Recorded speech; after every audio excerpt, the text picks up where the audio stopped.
3 for the 5th assessment report. So, Ottmar, we are very happy to have you here. The floor is yours. You have 8 minutes. Thank you very much, Elmar. And I will not tell you how to raise ambition. I would like to start with a few trivial things which seems to me are important in this context. The first one is, it's indeed a trivial one, but it is worthwhile to recall that emissions are rising and rising, and what we have seen in the last year, we have the highest level, historically highest level of emission, and we have even an increasing growth rate of emissions. So we are not now in a position to bend the curve, and this is very important to understand. Now, to put this issue a little bit in a perspective, so let me continue with another trivial thing. We all know that basically the ambition is to limit the increase of global mean temperature around 1.5, and it is also obvious that this 1.5 target will be translated in a global carbon budget around 250 gigatons CO2. We might discuss then in a minute the overshoot issue, but the most important aspect of this slide is we have 10,600 gigatons CO2 underground in form of oil, coal and gas. So given the limiting disposal space of the atmosphere, we have an oversupply of fossil fuels.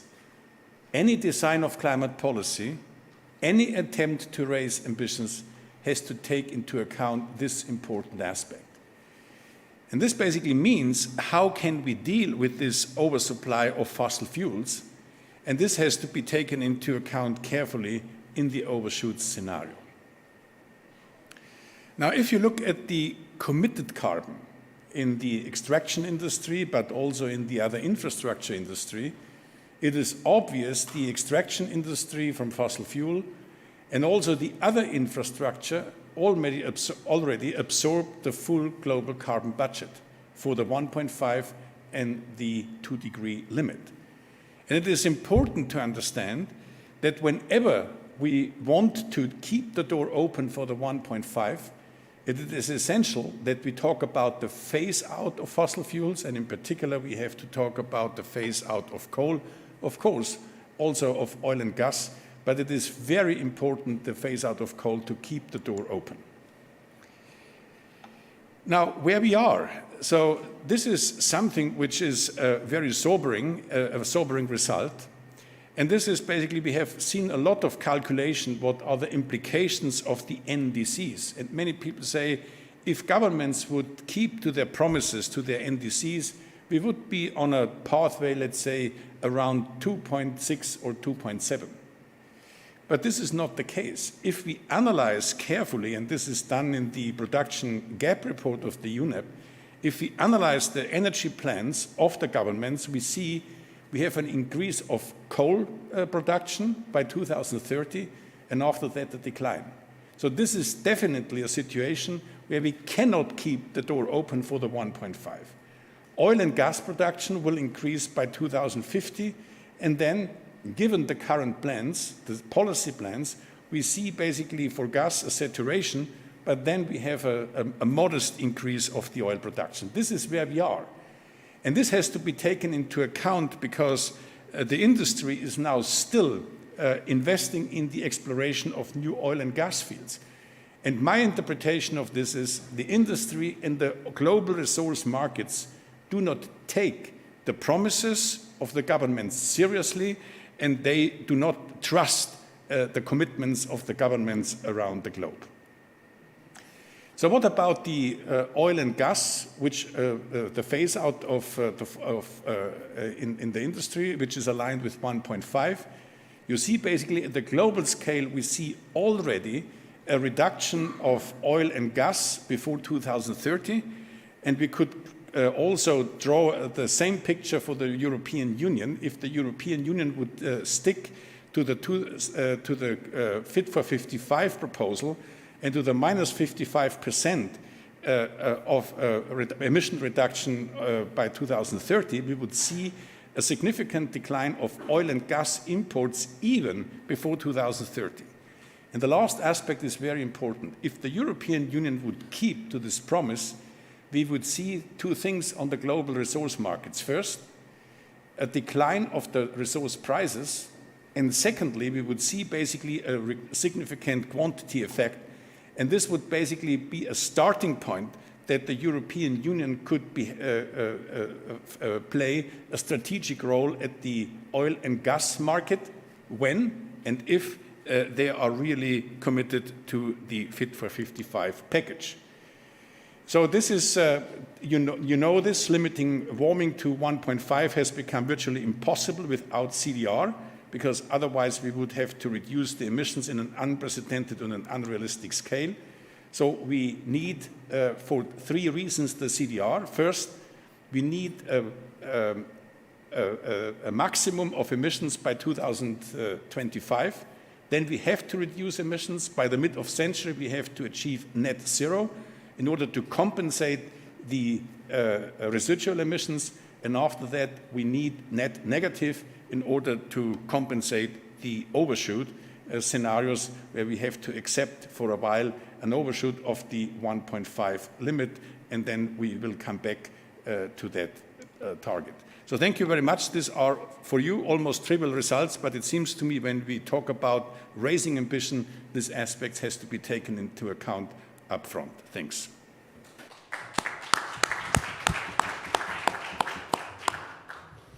Yeah, thanks a lot, Ottmar, for setting us on, of framing the topic so excellently.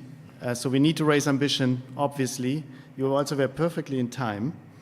So let me move on now to the results from the Navigate project. So here we will talk about how to raise ambitions. Let me introduce the three speakers all together.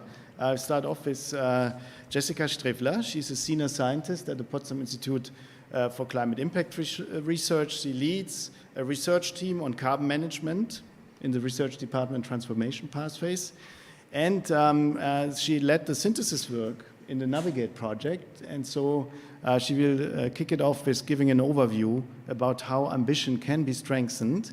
Then we will hear from Nico Bauer, senior scientist also at the Potsdam Institute for Climate Impact Research. And he has led the work package on transformative structural and technological change in the project. And he will talk about specifically industry decarbonization, so having one deep dive in one sector.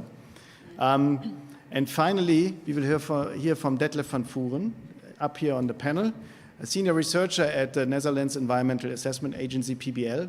He is professor in integrated assessment of global environmental change at the Utrecht University, author of several IPCC reports, member of the Royal Academy of Sciences and Arts in the Netherlands, and he led the work package on co-benefits and sustainable development implications in the Navigate project, and will talk here about a multi-model study on the role of demand-side measures for net zero pathways. So thanks a lot, and floor is yours, Jessica. Thank you very much, Elmar.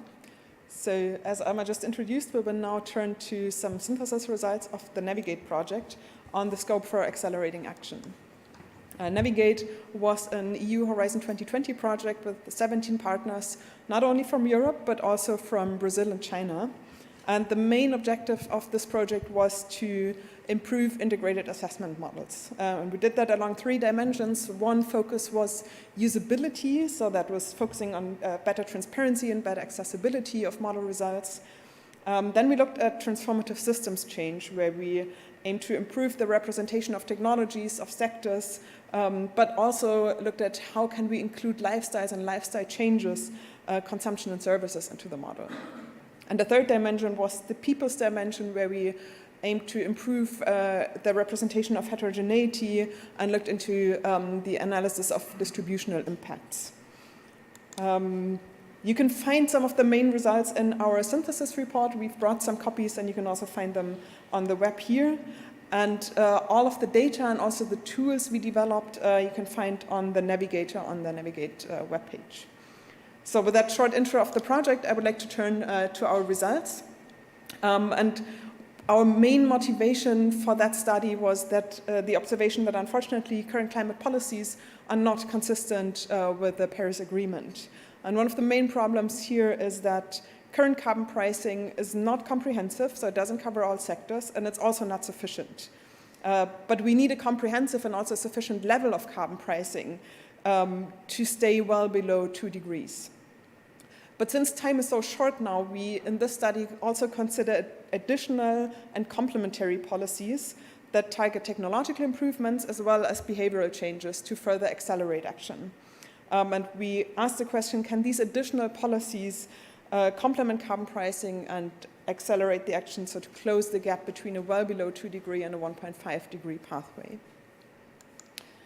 So we looked at different measures across all sectors, starting from current policies.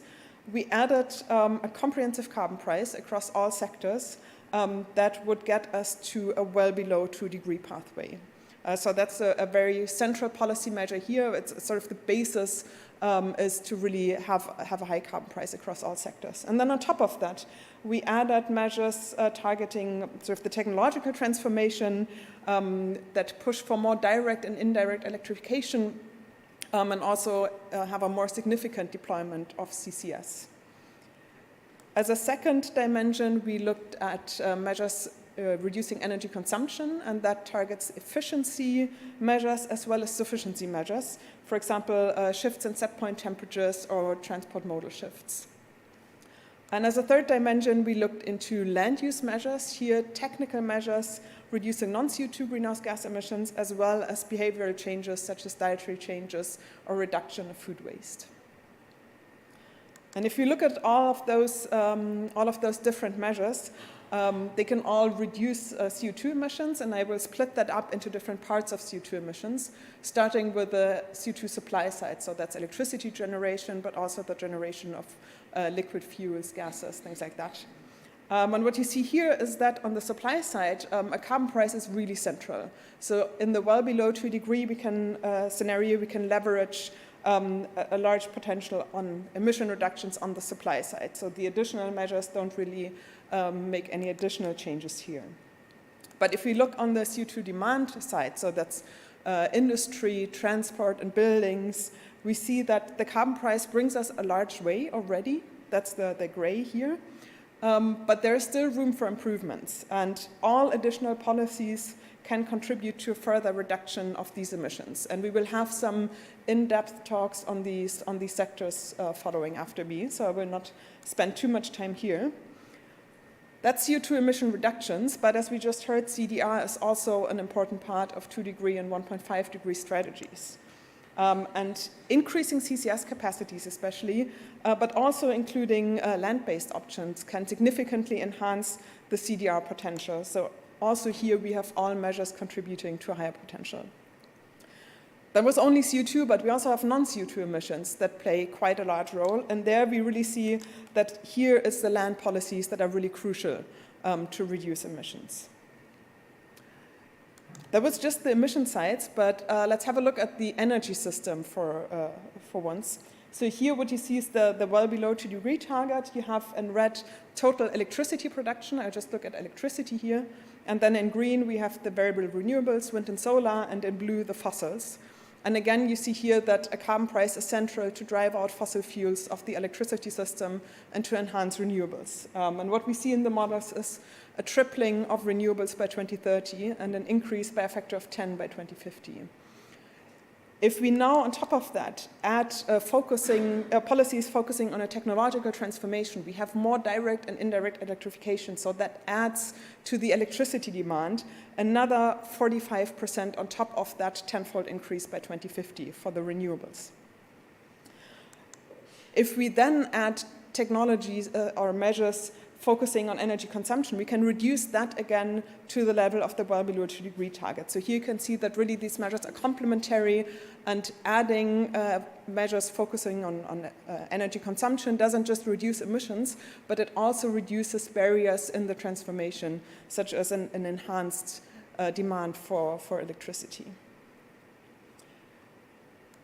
So now we've only looked at emissions, but what's really interesting is the impact on global mean temperature.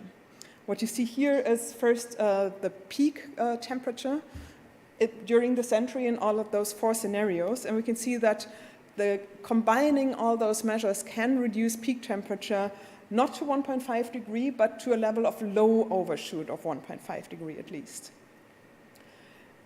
If we now look at end of century temperature, so in 2100, then we can also see that all the measures combined can reduce also end of century temperature, and especially the land policies that reduce non-CO2 greenhouse gas emissions and also add a bit of carbon removal.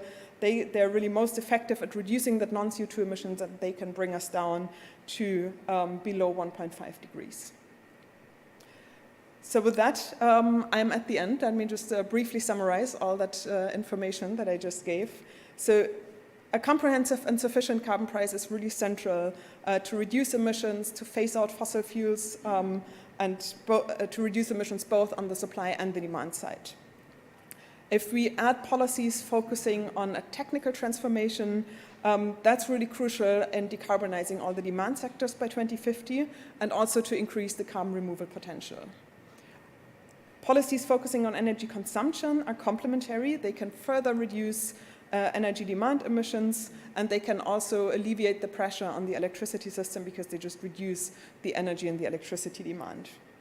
And land policies then are crucial because they can contribute to enhanced carbon storage on land, and they're the most effective option for reducing non-CO2 greenhouse gas emissions, which reduces peak warming as well as end-of-century warming. So thanks. With this, I'm at the end, and I will hand over to my colleague Nico Bauer, who is online.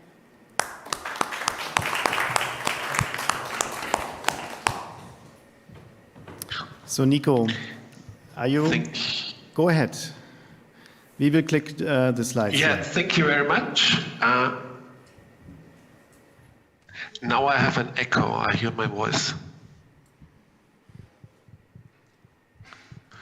Okay. So I'm talking about the industry decarbonization. So Jessica already introduced the models that we applied. Can you go to the next slide, please? And we now look into the industry sector, but with all the interconnections to the other sectors, including energy supply.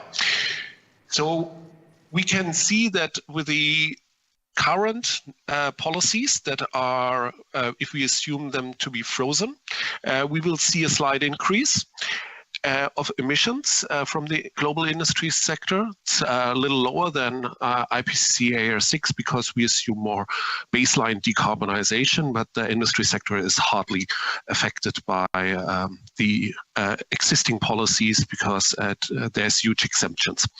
If we apply carbon pricing, comprehensive carbon pricing, the industry sector emissions decrease, and they decrease mostly at the same rate as the total emissions.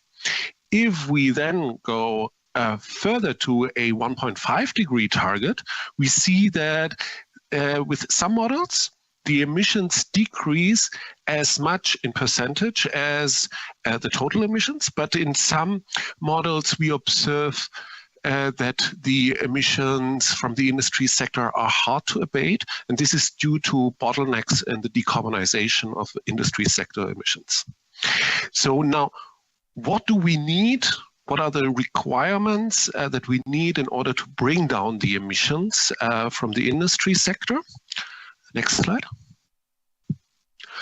So we differentiate into industry, the industry into iron, steel, cement, chemicals, and other.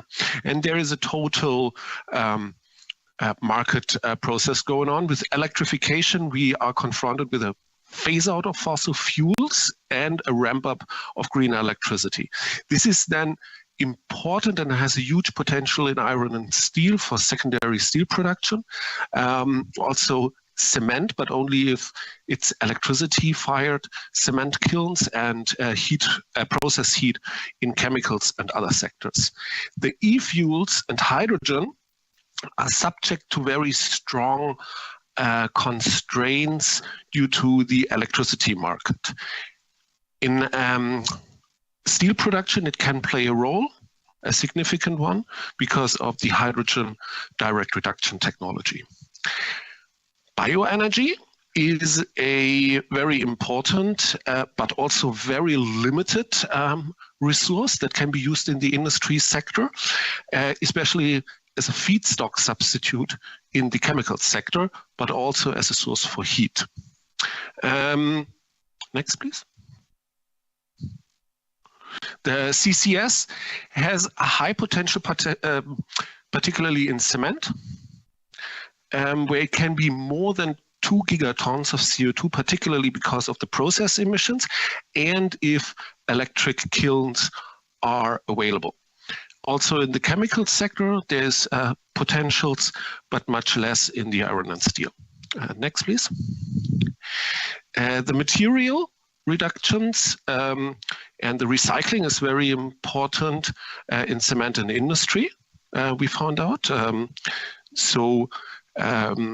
The recycling can be up to 1.6 gigatons of steel per year by 2050, but these measures are regulation intensive and need a lot of governance, especially product design, but also collection of materials. Next. So the residual fossil fuels in iron, steel, and cement, they are mostly phased out. It is mostly coal that is phased out here. In chemicals, we can see a rather substantial and also robust across models residual fossil fuel use of 15 barrels per day. In the other sectors, that's a very highly uncertain variable. Okay, now why is it so important to get all these different measures in all the different sectors going? And there is, next slide please, a relationship to the distributional conflicts across regions. Because if we are able to reduce the emissions per capita very strongly, which is in the figure a movement from the right to the left, can you click? Then if the models achieve this, if they have enough flexibility and enough mitigation potentials, then the differences between, and next click please, the differences across the region decrease. So it is not only the total emissions, but also the variation across regions. Then we avoid a carbon price inflation. So the carbon prices by 2050 would not exceed certain levels. It reduces the need for carbon removals in other sectors, and overcoming these residual emissions keep the door open for the 1.5 degree target. Thank you very much for your attention.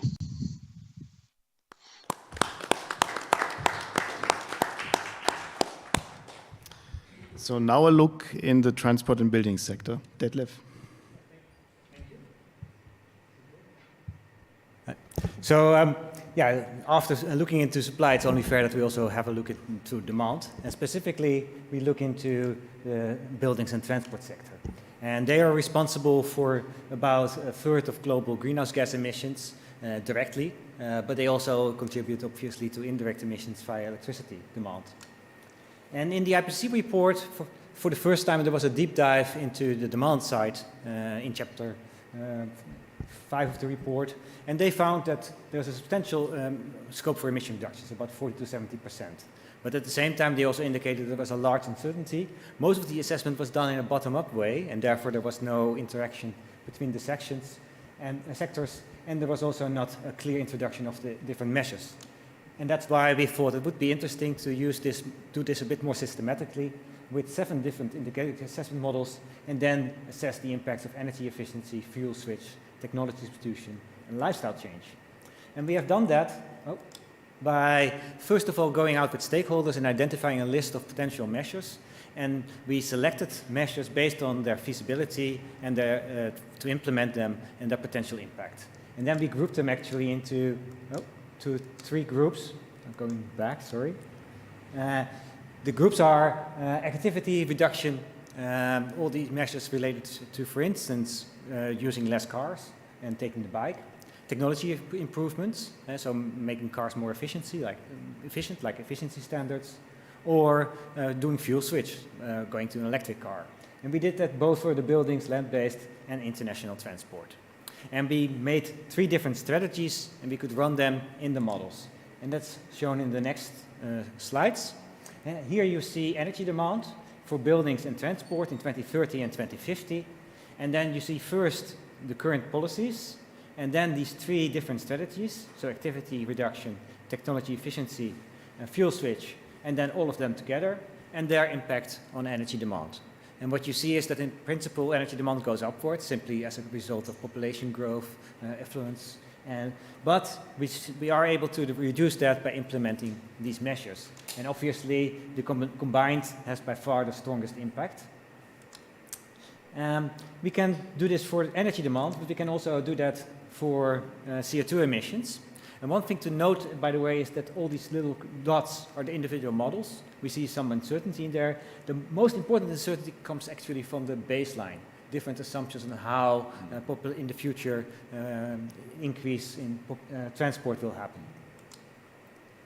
Now we can also look at CO2 emissions, and then you see a stronger effect, because some of these measures like electrification have a direct impact on CO2 emissions, and that's shown here. And so, especially now the orange, is able to reduce emissions quite a bit, but also the fuel switch, the electrification is quite successful in reducing emissions, especially in 2050.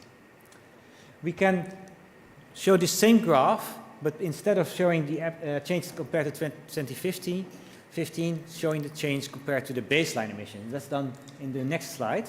So now we see the improvement of all these packages compared to the baseline. And what you see in 2050 is that both in transport and buildings, both the electrification case, but especially the oil case, is able to reduce emissions by about 60%. Which is interesting because it's quite similar to what the IPCC also found. And so via a different method, modeling, and doing it more systematic, we find a similar number, giving some robustness behind that particular number. And you see also that for transport there is a larger uncertainty. In this final set of scenario graphs, there is one additional bar, which is now the dark blue one, where we have included a carbon tax to go to 1.5, and we did that also in all these other strategies. And what you should notice is that actually other strategies have lower emissions in these sectors than the reference scenario, which means that all these other strategies do better in combination with the carbon tax, which means that there is actually scope in these demand sectors to do better than our cost optimal scenarios. And that might be attractive because doing more in these sectors reduces energy demand and therefore also reduces some of the sustainability problems related to supply. There is a downside. We increase electricity demand in these scenarios, but especially if you combine all measures, that actually increased electricity demand is already reduced. I skip the next two slides and go directly to my conclusions. The demand side measures can reduce emissions by about 60 to 70%, which is in line with the IPCC report. And what we have also seen is that there's not one strategy that did better than all of them. You actually want to combine these strategies. And by combining reductions in activity and efficiency and shift to activity, you can also reduce that stress in additional electricity supply. So this is what I wanted to share, and back to you, Elmar. Thanks a lot, Detlef.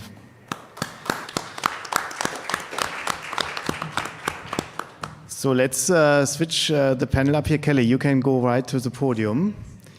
So we move into the second part where we hear from the Raising Ambitions project at the Climate Policy Lab at Tufts University. So let me introduce to you Kelly Sims-Gallagher. She's Professor of Energy Environmental Policy at the Fletcher School at Tufts University. She directs the Climate Policy Lab and the Center for International Environment and Resource Policy at Fletcher. She was from 2014 to 2015 she served the Obama administration as a senior policy advisor in the White House Office of Science and Technology Policy. And you were also a senior China advisor in the Special Envoy for Climate Change Office at the US State Department. So over to you, Kelly. Great, thank you. So our Raising Ambition project is part of the Climate Policy Lab, and it started as a 10-country project.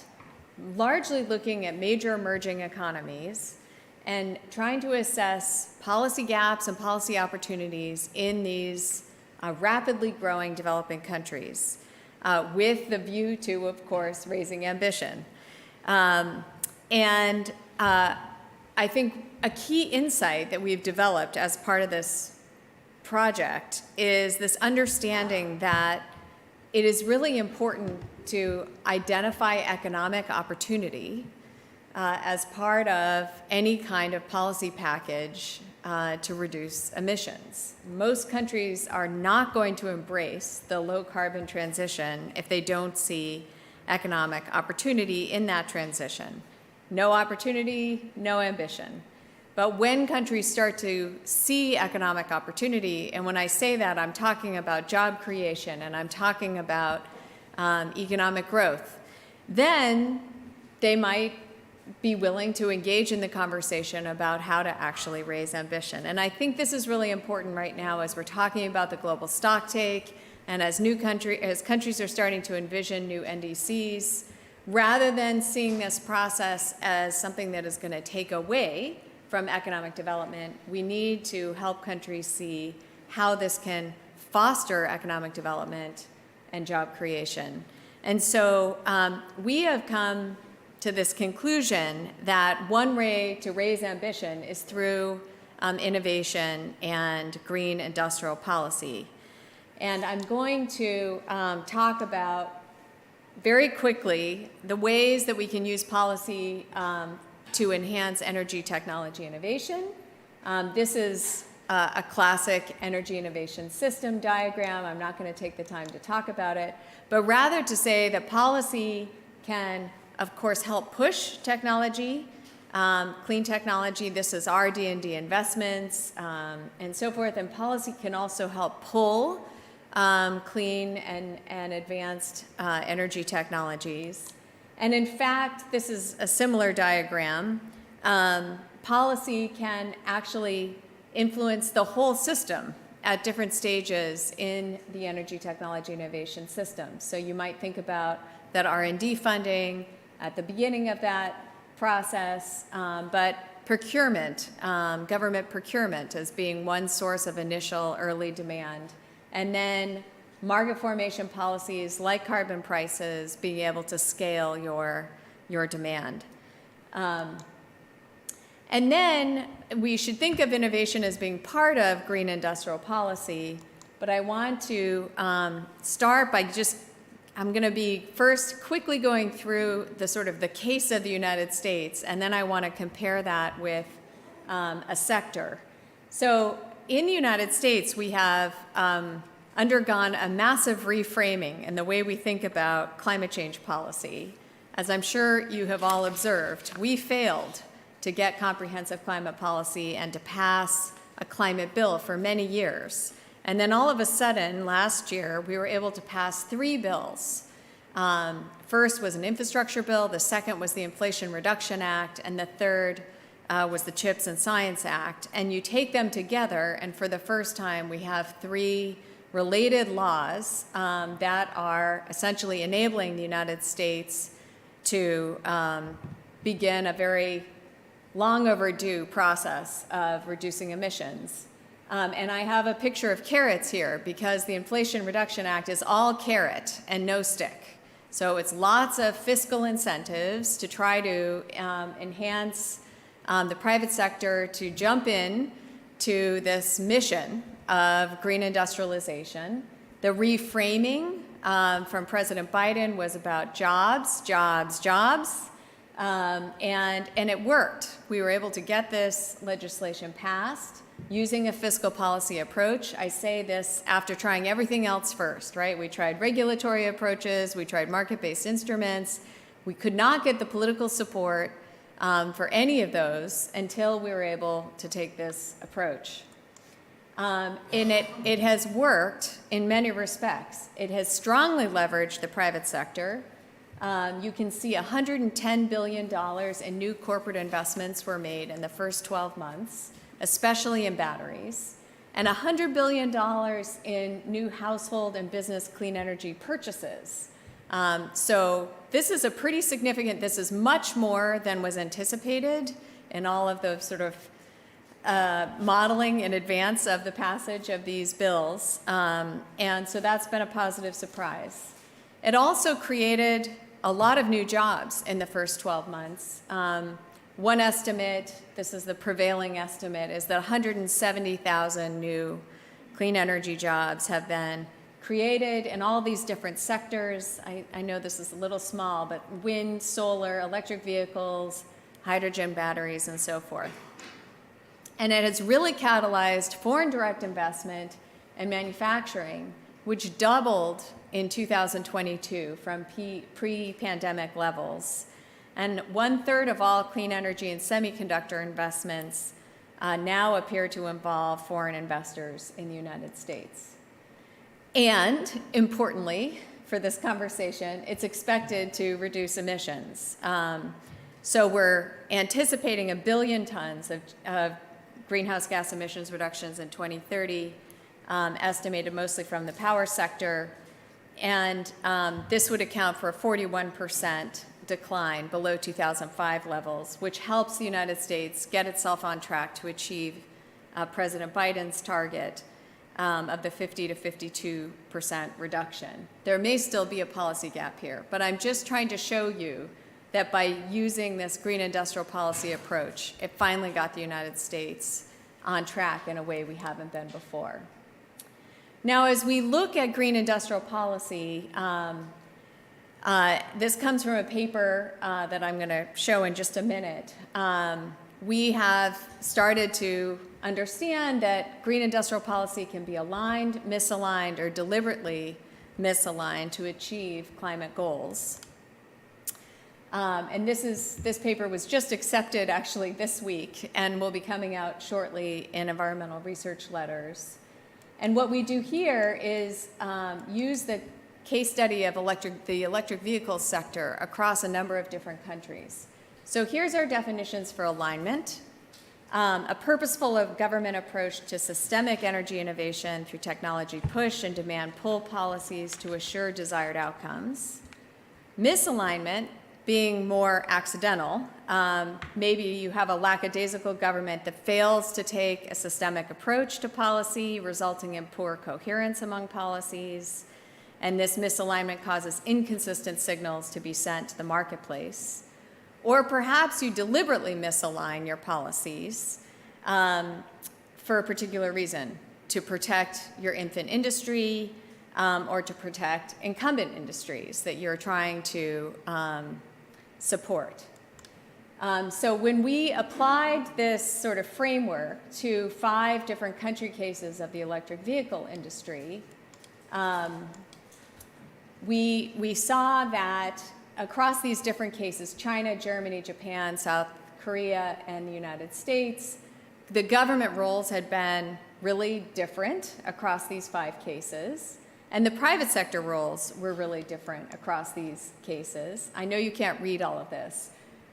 But what we found was that the role of government in being aligned or misaligned or deliberately misaligned actually changes in every country over time. So as you look at these different time periods, we find that there's really substantial variation among governments, which helps us understand why we've had so many sort of 1 step forward, 2 steps back in government policy. But just to give you 2 examples, we go from weak alignment to very strong alignment in the case of China, which shouldn't surprise anyone when we see how much progress has been made in China on electric vehicles. And we go from alignment to misalignment to deliberate misalignment in Japan. So really going in the opposite direction, and indeed we've seen much less progress in Japan on a move to electric vehicles. So let me conclude with 4 takeaways here. The first is that push-pull alignment happens when innovation and industrial policy for technology enables the creation of new national champions or future incumbents. Second, push-pull misalignment happens when existing incumbents push governments not to create market demand until domestic manufacturers have caught up on a certain technology. Third, deliberate misalignment occurs when both governments and national champions are invested in reaping returns from prior strong technology push policies or to achieve a catching up. And finally, deliberate misalignment can result in slowing down transitions and especially deployment of disruptive technology. In the case of catching up, it might result in faster and more durable transitions later. So to conclude, the underlying argument is that innovation and green industrialization can create economic opportunity, which in turn can mobilize political will for climate policy. But it's not necessarily an automatic process. And in fact, you need to really be looking at the combination of policy signals to ensure that this actually occurs. And with that, I will stop. Thank you. Great.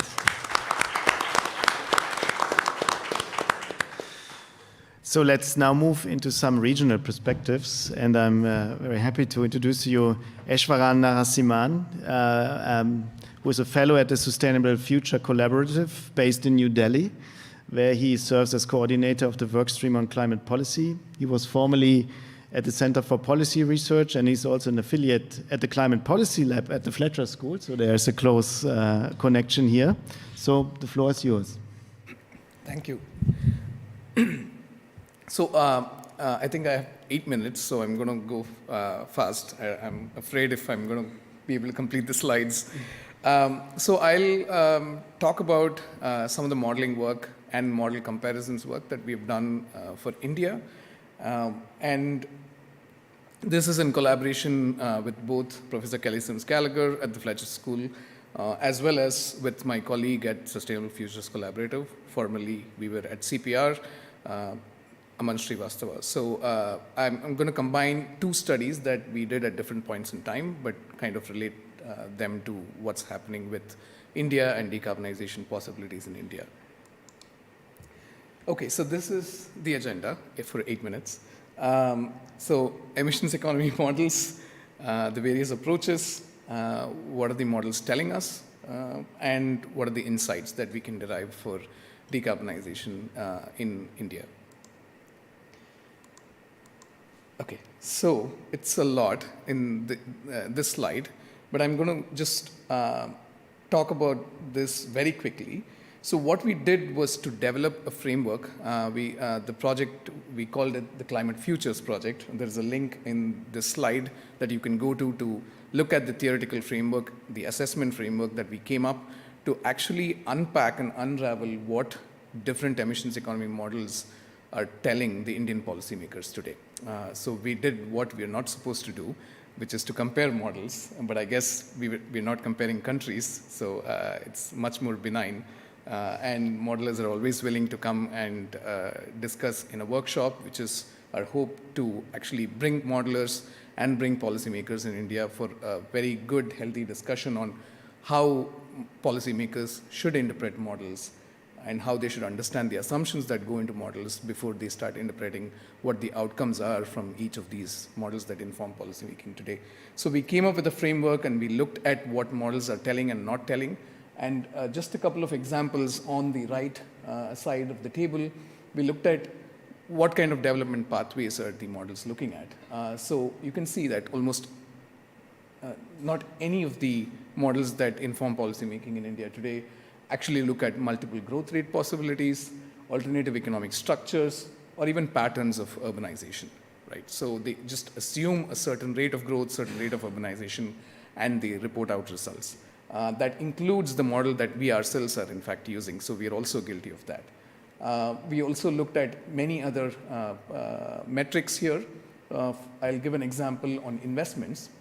Most of the models are not discussing the cost of the transition and the economic gains that are possible if you were to finance the cost of the transition.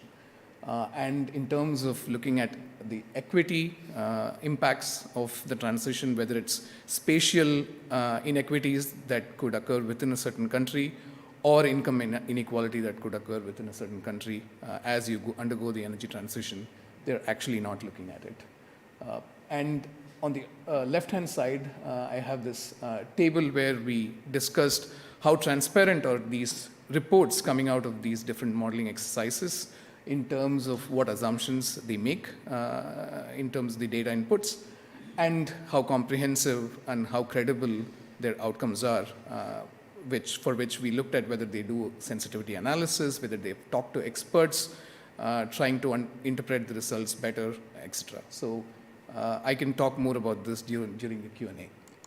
So I'll just quickly go through to the model outcomes. You can see here the stated policy scenarios across different emissions economy models in India.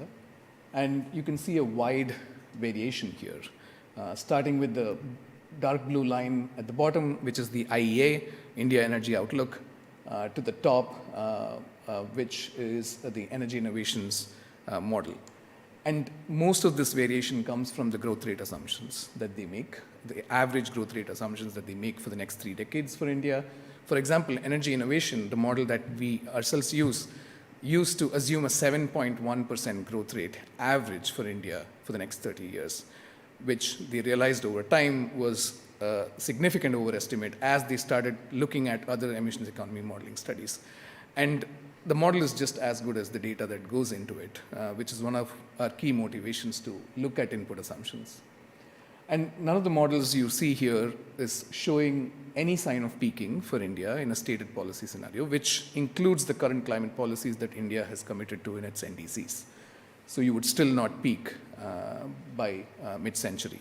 And what that tells us is that India, unlike many advanced industrialized countries, is a growth story, but the decoupling of emissions from economic growth is not happening with the current climate policies that exist in place. And this is despite 75% of renewables capacity being built into the electricity system. And then naturally, most of the emissions are coming from industry and the transport sector that are not getting decarbonized. And we also compared some of the peak and plateau forward-looking scenarios coming from these models. As you can see here, most of these scenarios try to peak and plateau and see what policies need to be put in place.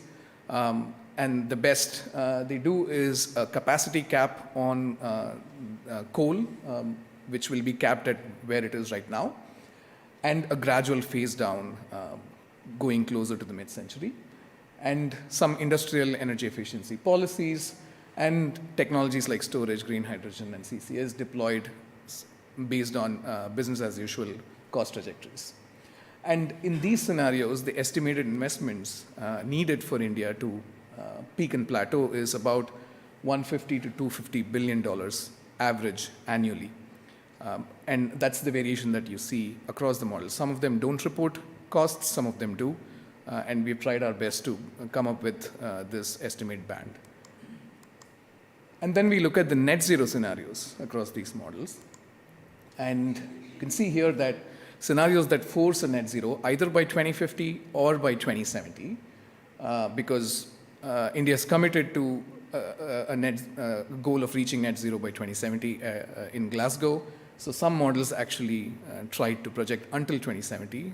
Of course, we can debate about how reliable these will be given the uncertainties in technology cost trajectories going until after mid-century. But this is the output that we see.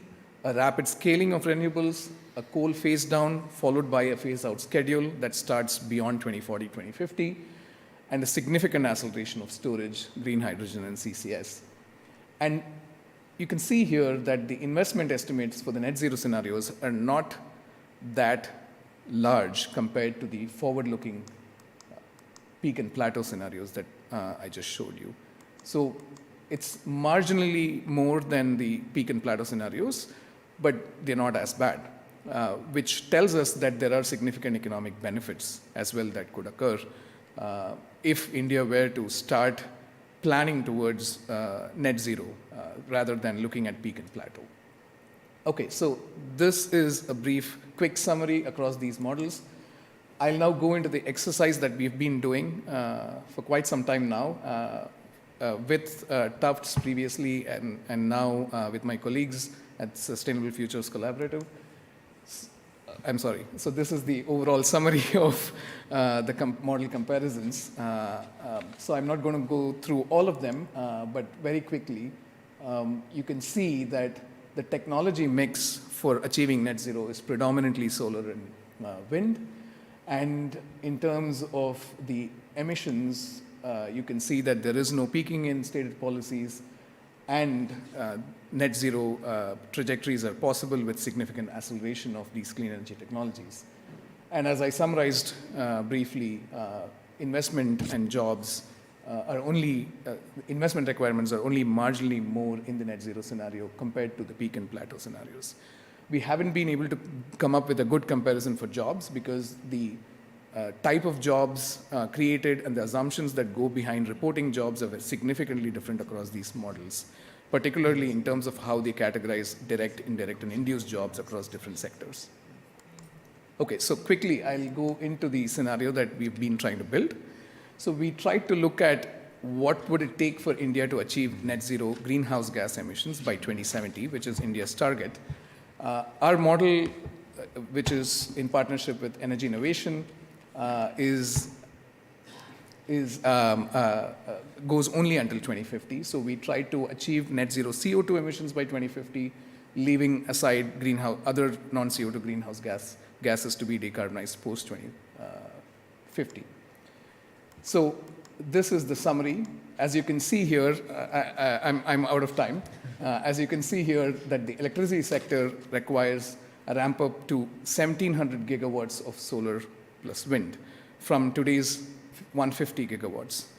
This aligns with the results from Navigate of tripling to 10x, by mid-century. And that also means that you need a lot of storage addition.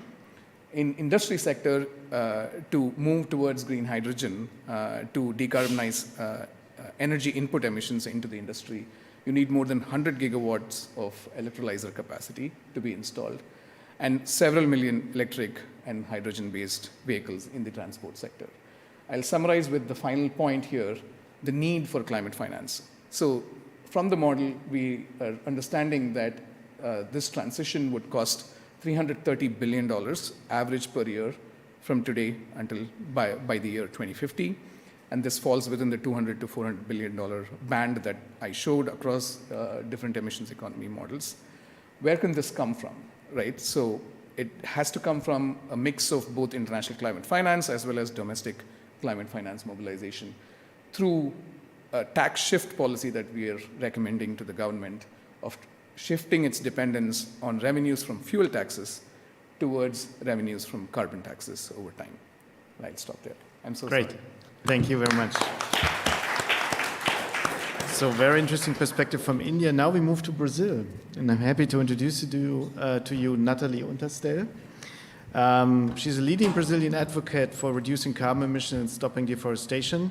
She's the president of Talanoa, a think tank based in Brazil. And in this role, she coordinates a broad multi-stakeholder platform focused on raising Brazil's climate ambition. In the past, she has held senior government positions, including as the head of sustainable development for the Brazilian presidency and as Brazil's climate and forest negotiator at the UNFCCC. So, the floor is yours. Thank you so much for having me. It's a great pleasure. And, I'm here representing Talanoa, which is a climate policy think tank based in Brazil, as was mentioned. And we recently partnered with the CPL to understand better how we can improve Brazil's climate policies. And I'm starting my presentation, which is going to be very brief, with this symbol here, because as you know, Brazil changed governments this year. And actually what we are seeing now is a new era of commitments, and there's a new generation of climate policies that are being proposed and promoted, but they are still becoming visible. So they're still loading or uploading. So that's why I'm going to focus my presentation on this policy ecosystem, since we are still to start the modeling exercise together with the CPL. So let me take this opportunity to talk a little bit about this. So what we have nowadays is a federal government in Brazil with a lot of power the power to set the auctions on energy, the power to really implement the policies on deforestation. So a very important actor. And that's why most of the climate policies, they are federal in Brazil. They shouldn't be, but they are. And actually the interesting thing about the situation at the moment is that as soon as this particular government in power assumed, what we heard from them was, okay, we always thought about mitigation and adaptation, but this time we want to move forward and talk about transformation. So I think this is the narrative that was put up there. And of course, Brazil had previously a policy framework with more than 70 policies that we inventoried.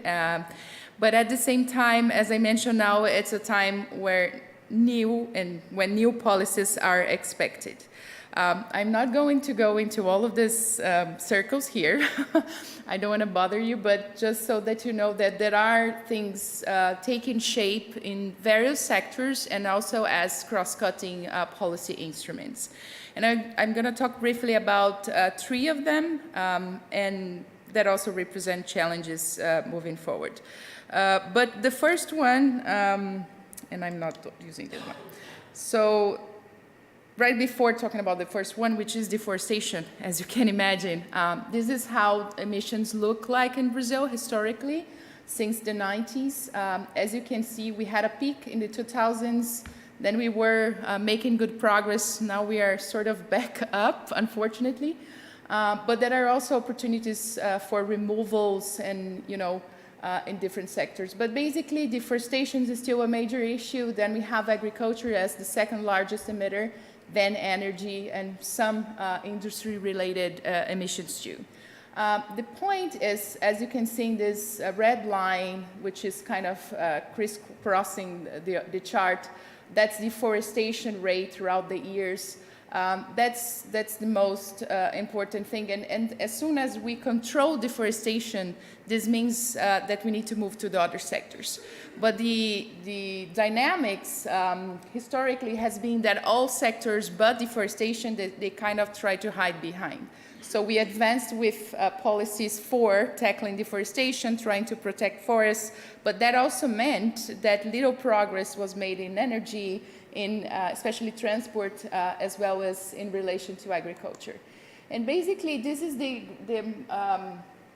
up-to-date chart on deforestation. I'm sorry, I think the numbers are quite small for you to see, but the trend is downward, and the good news is that this year already there was progress. There was a 22% decline in deforestation in the Amazon, so very good news. But deforestation is not over yet, and the idea, the target is to eradicate deforestation in all biomes by 2030. So a lot has to be done. But then talking about the first of the 3 points that I wanted to raise, so for deforestation, we have a very solid formula to controlling that. And that's why I mentioned that is in actually half a year, it was possible to cut down 22%, and now we are at 9,000 square kilometers in the Amazon. And the formula is basically law enforcement. So you don't need to create many more things, but it's there, it's working, and it's a sort of low-hanging fruit when you think about scenarios moving forward and think, fine, we don't need to recreate things. It's just about taking from the shelf and, staffing, supplying whatever is needed in government. But the second point, which I wanted to make here, is on energy. So Brazil, luckily, well, not luckily, that's a result of good policy in the past. Brazil is over 90% of renewables in its energy grid, but 50%, 52% maybe on the overall the energy sector. And that's an area where the emissions have been increasing, and moreover, it is a challenge nowadays because although Brazil has the target to become net zero by 2050, we haven't established yet a sort of compatible or consistent calendar or a timeline to deal with the oil and gas related emissions. So this is what is projected to happen in the coming years. Nowadays we have been producing around 3 million barrels of oil a day, And by 2030, we're going to reach 5 million. So it's a quite impressive change in a short amount of time. And there are many conversations around, okay, what is Brazil's energy transition going to look like? So in terms of policy, that's absolutely difficult, as you can imagine. It has to involve the whole of the society.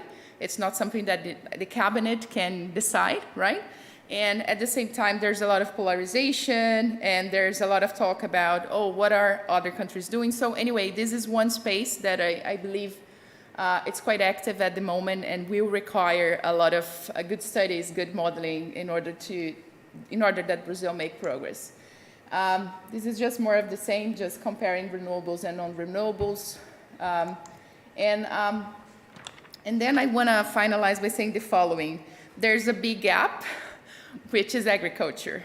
This is an area where we, as I mentioned, after we deal with deforestation, the second largest emitter is agriculture, then energy, right? And as we control, and I believe we are going to control well these emissions in the coming years, agriculture is then the next one.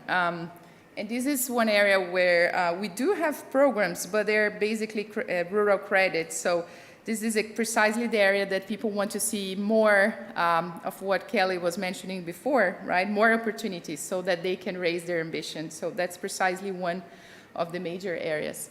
And finally, on industry, so one could look at Brazil and say, well, industry is not a big deal, actually, because we've been deindustrializing in the past years.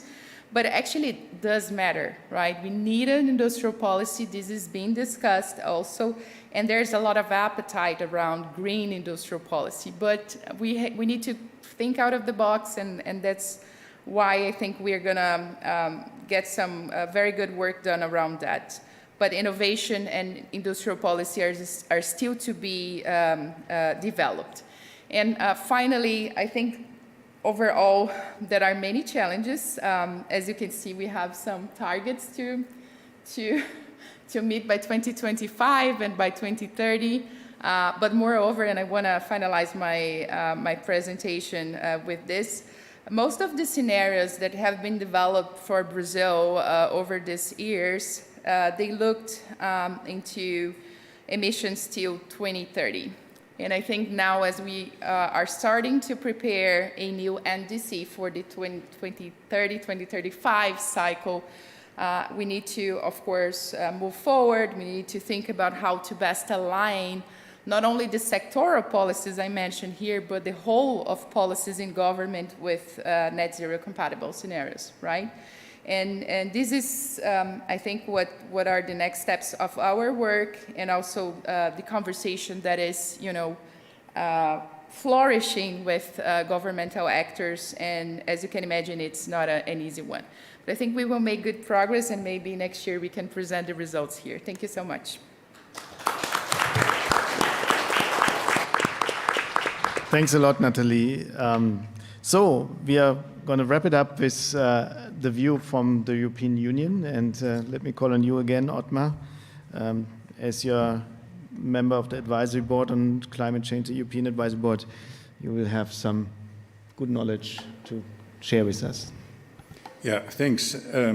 I tried to summarize a little bit what we have in the European Union. First of all, I would like to highlight here that the European Union, we are quite good to formulate targets, and here you can see basically what is formulated in the European climate law in Article 2. It says basically union-wide greenhouse gas emissions and removals regulated in the Union shall be balanced within the Union at the latest by 2050, thus reducing emissions to net zero by that date, and the Union shall aim to achieve negative emissions thereafter. So this are the targets.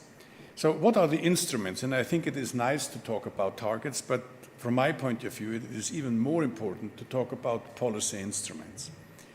And at the level of the European Union, we have basically many instruments, standards, bans, and so on. But one of the cornerstones of the European climate policy is indeed the EU ETS. And this is here the first ETS for industry and the power sector. And this has basically, here I would like to convey two fundamental messages. The first one is the introduction of the European emissions trading scheme lead to a significant reduction in emissions in the different sectors like in electricity, heat, pulp, paper, and so on. That is on the left-hand side. But at the right-hand side, this also conveys an important message. And the regulated industries have not suffered from a decline of employment. And they have even, you can even show that there's an increase of revenues in the sectors which are regulated by the ETS. So this is what we can observe historically. But, and this is quite important, if we want to understand how to achieve the 2030 climate target, it turns out that basically with the current policies we cannot achieve. Neither we can achieve the renewable energy target, we can not achieve the net greenhouse gas emissions, and also even if we add to the existing policy measures additional one, it is very hard to achieve the minus 55% target in the European Union. And this is very important to understand, that basically what we need is a decent discussion about appropriate policy instruments, and instead of just focusing on emissions gaps, we should focusing on policy gaps. So that's quite important. Now, we look now already beyond in the European Union, beyond the 2030 target, and we, as the Scientific Advisory Board on Climate Change, we had basically the obligation to propose a target and a budget for 2040. This is basically ingrained in the European climate law.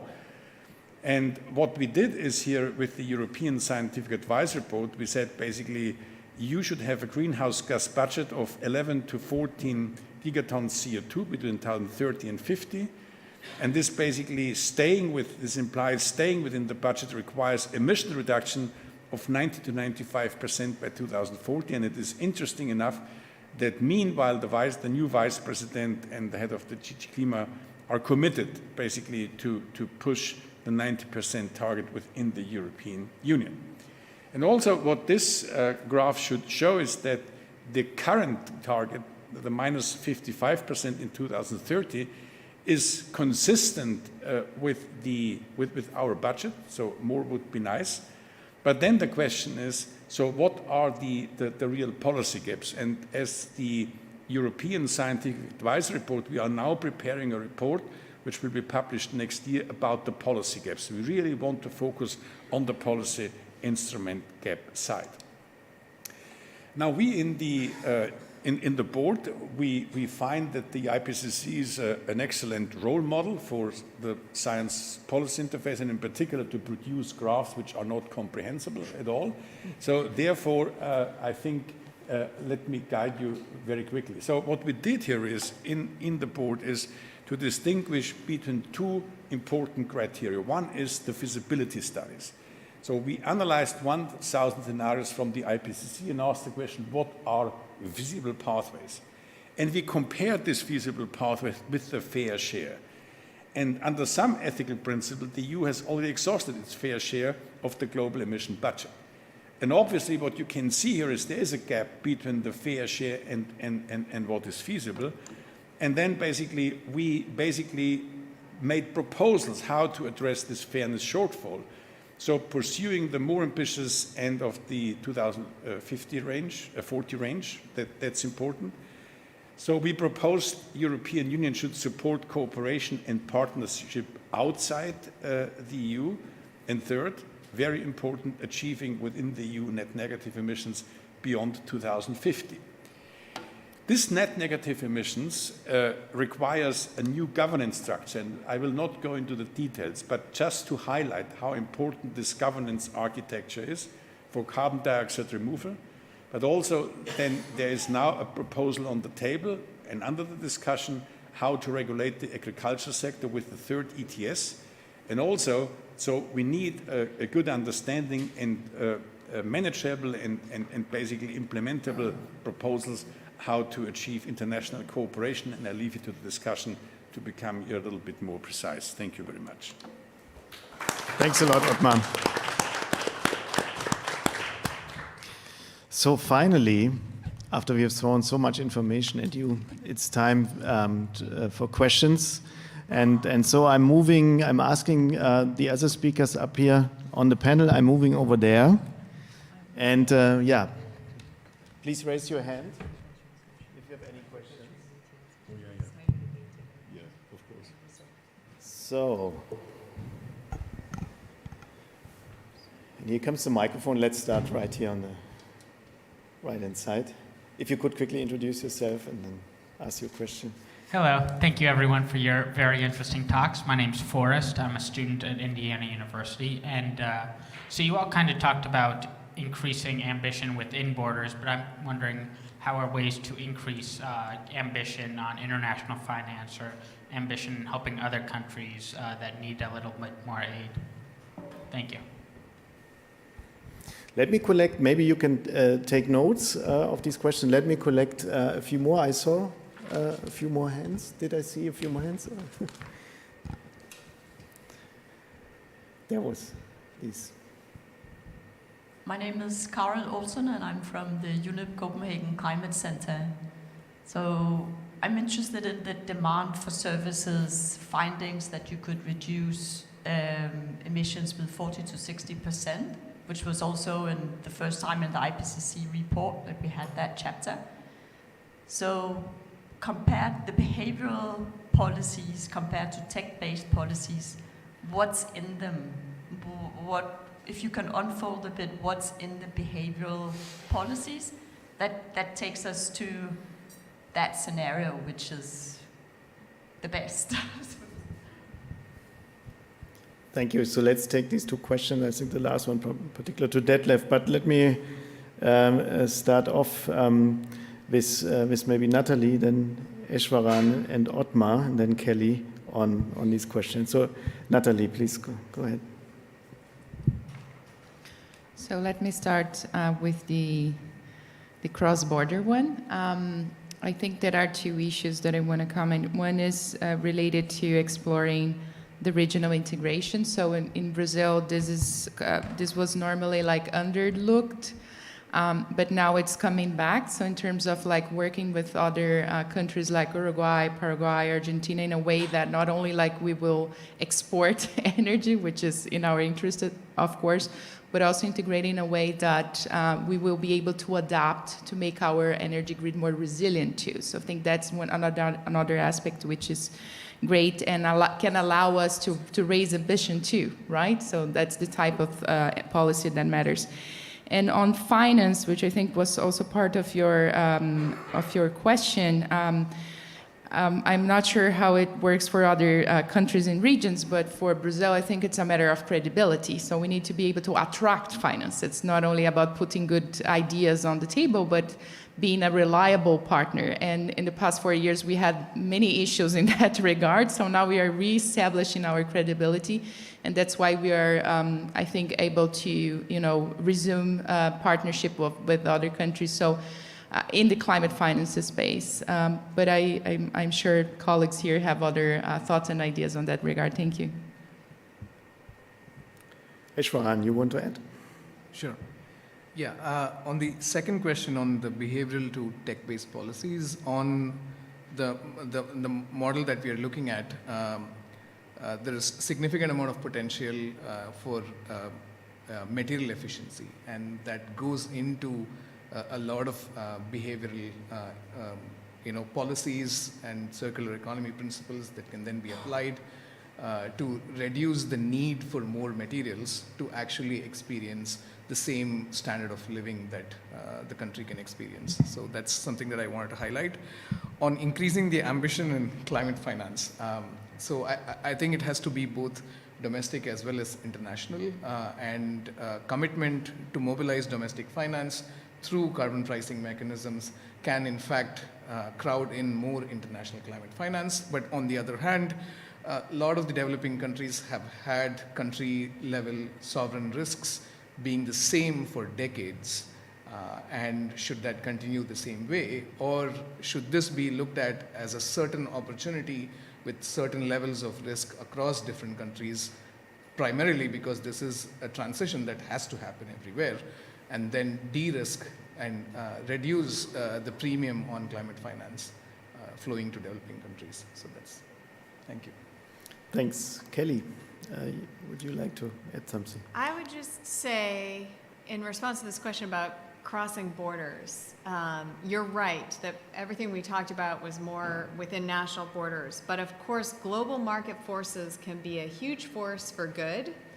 And we have seen that you can have sort of an aggregated market formation or market demand created. And in fact, I think that's what happened in the case of solar energy, that China and other countries responded to, that helped us bring the cost of solar down. I mean, this is a controversial argument, but I also think global market forces can be inspirational at the national level for green industrial policy, right? The fact that your firms might be able to serve these global markets and that there might be significant export markets is a big motivator for many of the developing countries. And we need to guard against a lot of trade barriers that I think we can see present, for example, in the Inflation Reduction Act in the United States, because that will inhibit the cross-border movement of these technologies. So I think we want to try to keep those trade-free and, smoothly flowing. So, Ottmar. Yeah, thank you very much. I would like to focus on basically two things. I think it is very clear that we need a kind of a fund which supports people, and everybody has an interest when people should increase the level of ambition and the carbon prices. These countries need support from such funds. And this is what we are doing here, and even from a theoretical point of view, this kind of funds can enhance international cooperation significantly. Another aspect I would like to highlight here, even it is controversial, and it is in particular dangerous to talk about this issue at the COP, but nevertheless I will do, and this is the carbon border adjustment mechanisms. And let me highlight an aspect here, an important aspect. The EU has not implemented the CBAM, but they are basically announced they want to implement it. And even there in the US, there's an interesting debate about this CBAM issue.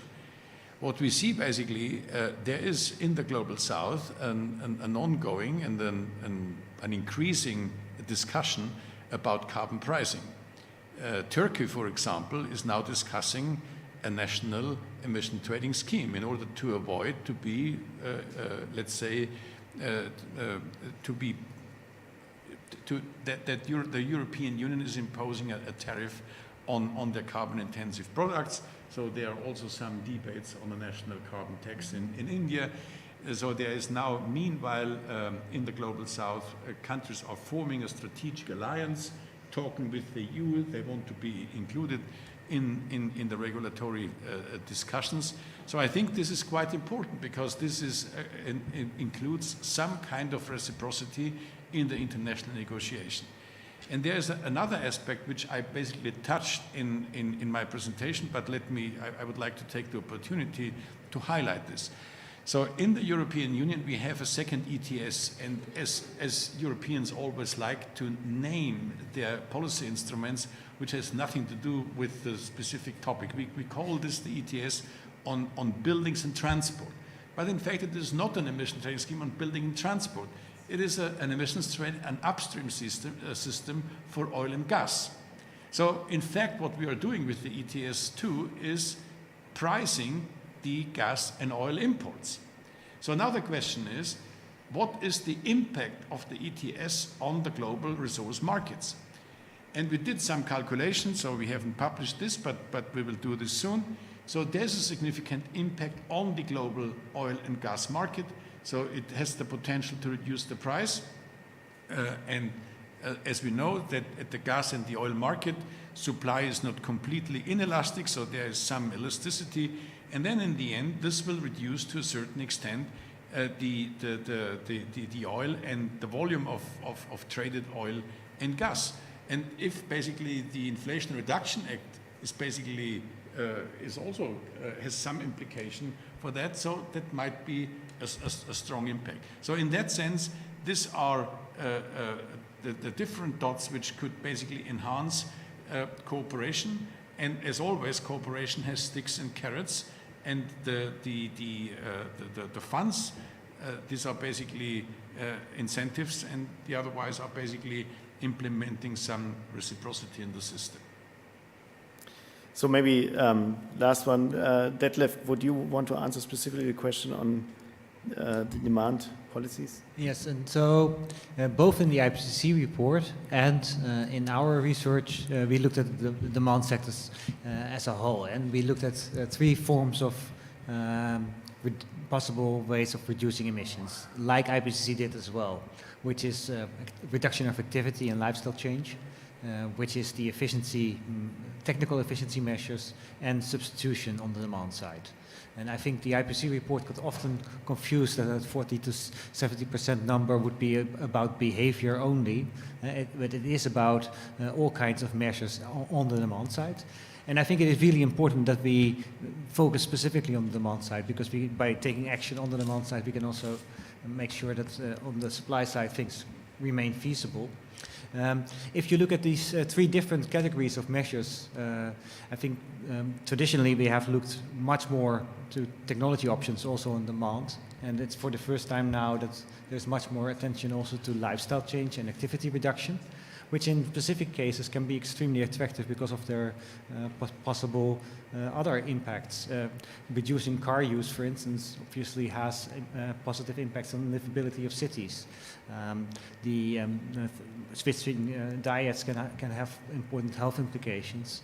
And so I think we have to look at these different measures and see their benefits for climate policy, but also the benefits for other areas. And as a result, we can try to make an attractive package. And I think that was one of the main things that I wanted to highlight, that especially if you have reductions in demand and changes in lifestyle, in combination with efficiency measures and in combination with fuel switch, that three together were the best of the all four strategies.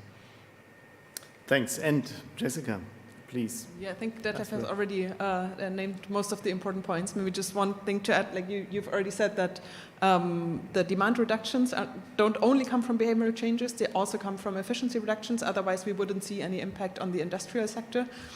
So that's important to note. And for the land policies, it's also not just behavioral changes in terms of dietary changes, but we also included, for example, food waste reductions, both on the household level and on the retail level. So I hope that answers the question. All right. Thanks so much. Let's thank the panel once more and the presenters for these insightful presentations. I hope it became clear how much there is in terms of raising ambition. That's what we urgently need. And we hope with this panel we have presented a number of solutions to raise ambitions globally, as well as from regional perspectives. And now the task is to really bring it onto the road, and we hope that the COP can make progress here, because that's urgently needed. Thank you for coming, and we wish all of us a productive and successful COP. Thank you.